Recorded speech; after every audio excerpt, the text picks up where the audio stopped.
además de la gracia santificante o habitual, Cristo poseyó en grado supremo, porque claro, vienen con la gracia, todas las virtudes infusas.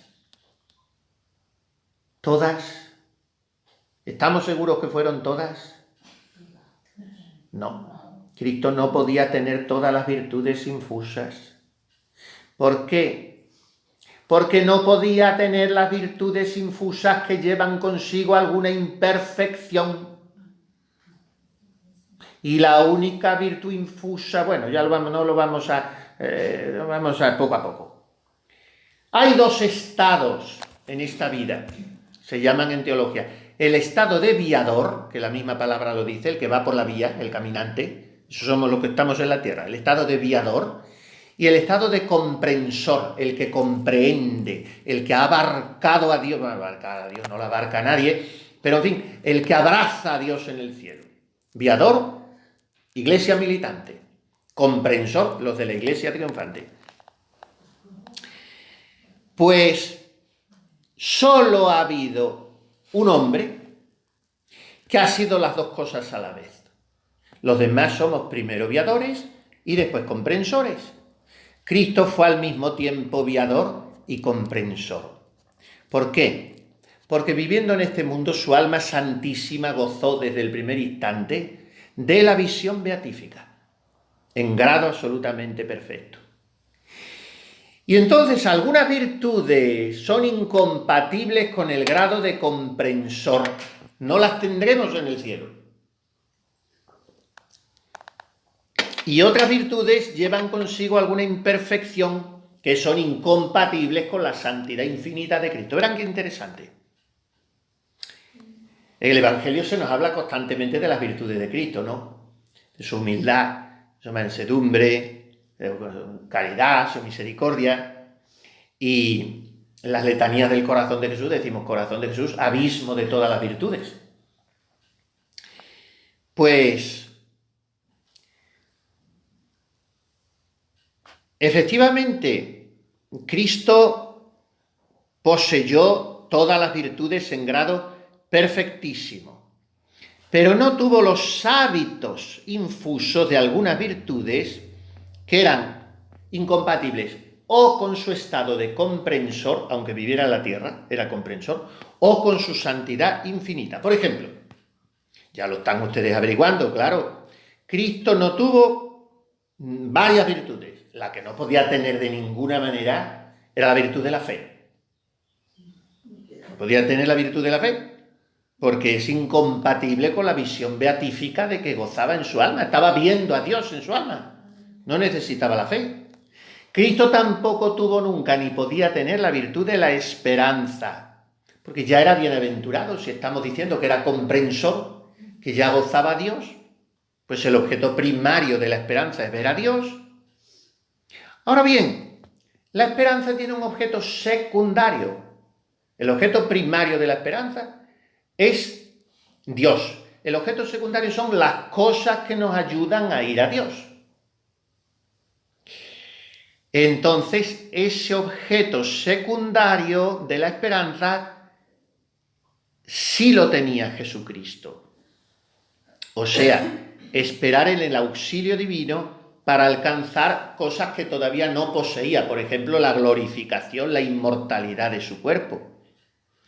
Pero esa esperanza de Cristo acerca del objeto secundario de la esperanza no provenía de la virtud teológica de la esperanza. Provenía de una esperanza, digamos así, humana.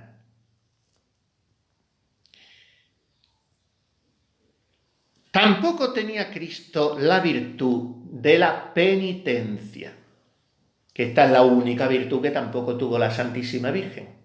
Santísima Virgen sí tuvo fe y esperanza, más que nadie, pero la única virtud que no tuvo la Santísima Virgen fue la de la penitencia. ¿Por qué no la tuvo Cristo? Y por ahí entenderemos por qué no la tuvo la Virgen. Porque, como hemos dicho, Cristo fue absolutamente impecable y por lo tanto no podía arrepentirse jamás de ningún pecado. La virtud de la penitencia no es tomar disciplina o quedarme sin el postre. La virtud de la penitencia es el dolor de los pecados. como virtud. Otra cosa es la práctica de la penitencia. Pero la penitencia como virtud es el dolor de los pecados. Cristo no podía tenerlo. Ahora, hay teólogos que han explicado, y podría ser, ¿no?, que Cristo haya tenido de alguna manera la virtud de la penitencia, no por dolor de sus propios pecados, que no los tenía, sino de los míos. Como Cordero de Dios que ha quitado el pecado del mundo, para satisfacer, no por él, sino por nosotros. Ahora, esto es una opinión teológica muy traída por los pelos, porque el objeto de la penitencia no son los pecados de los demás, es el pecado propio. Otra virtud que no podía tener Cristo, fíjese si ya llevamos virtudes que no tenía. Decimos abismo de todas las virtudes, pues no es tan claro, porque ni tuvo fe, ni tuvo esperanza, ni tuvo penitencia. Otra virtud que no podía tener Cristo de ninguna manera, la continencia. Porque la continencia se encarga de embridar, de refrenar los movimientos desordenados de la sensualidad. Y esos no se dieron jamás en Cristo. Porque, como ya hemos dicho, su carne era santísima. Estaba inundada del perfume del Espíritu Santo. Entonces, no tuvo la continencia, pero sí tuvo la templanza. Porque la templanza es tanto más perfecta cuanto que está libre del influjo de las malas pasiones. Y después también Cristo poseyó todas las virtudes naturales compatibles con su estado, o sea, las virtudes adquiridas. Pues Cristo sería educadísimo, Cristo sería puntualísimo, Cristo sería servicialísimo, todas esas virtudes que adquirimos nosotros, las virtudes humanas que decimos, virtudes naturales, ya las tenía todas, más que nadie, hombre perfecto. Además, Cristo poseyó en plenitud absoluta los dones del Espíritu Santo. Reposará sobre él el espíritu de Yahvé, espíritu de sabiduría e entendimiento, espíritu de consejo y fortaleza, espíritu de temor del Señor, dice Isaías, ¿no? Pues los dones del Espíritu Santo, dice Santo Tomás, son ciertas perfecciones sobreañadidas a las potencias del alma, que las capacitan para ser movidas por el Espíritu Santo. Los dones del Espíritu Santo, otra vez vuelvo a otra imagen muy chusca, pero en fin, para que nos entendamos, son como pilas que les ponemos a nuestras potencias. Porque mi entendimiento, sin el don de entendimiento del Espíritu Santo y el de ciencia y el de sabiduría, funciona muy mal. Estamos, vamos, ni a 125 siquiera. Si le pongo las pilas ya estoy a 220, se los tengo que poner. Eso es lo que vienen a hacer los dones. Entonces, si las virtudes de Cristo eran perfectísimas, ¿para qué necesitan los dones del Espíritu Santo? Y dice Santo Tomás de Aquino, lo que es perfecto dentro de los límites de su naturaleza necesita todavía ser ayudado por lo que es de una naturaleza superior. Así que el hombre, por muy perfecto que sea, y Cristo es hombre perfecto, necesita del auxilio divino.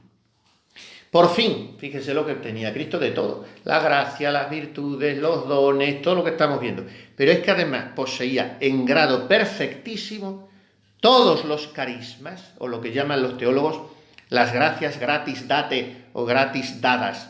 ¿Qué son los carismas? ¿Qué son las gracias gratis data? Gratis date, en latín, o gratis dadas. Son ciertas manifestaciones, cuidado con esto que interesa que lo sepan, ¿Qué son las gracias gratis dadas o qué son los carismas? Son ciertas manifestaciones de tipo milagroso que al que las recibe le facultan para ayudar a los demás, para la santidad a los demás, no para la suya propia.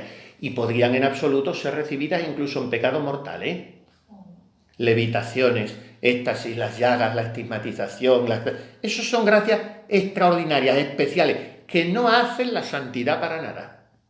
Ay, es que era muy santo porque tenía las llagas, es que era muy santo porque tenía levitaciones. No, porque no son hábitos, sino que son actos transitorios. ¿Cuáles son esas gracias gratis dadas? San Pablo enumera 9. Palabra de sabiduría, de ciencia, de fe en el Espíritu, don de curaciones, obrar milagros, profecía, discreción de espíritus, don de lenguas, don de interpretarlas. No son exigidas por la gracia, ni siquiera las suponen, porque se ordenan primariamente no al bien del que las recibe, sino al bien de los demás. Cristo las poseyó en grado perfectísimo. porque el Evangelio nos habla de sus milagros constantemente, y es una de las gracias gratuitas o carisma, eran para los demás.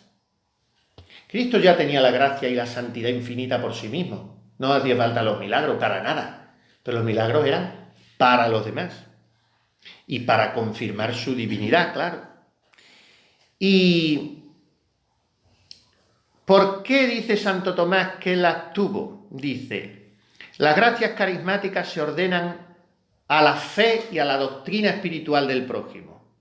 El que enseña necesita medios para enseñar eficazmente, de lo contrario, su enseñanza sería inútil. ¿Quién es el primero que enseña? ¿Quién es el primer maestro de la fe? Cristo.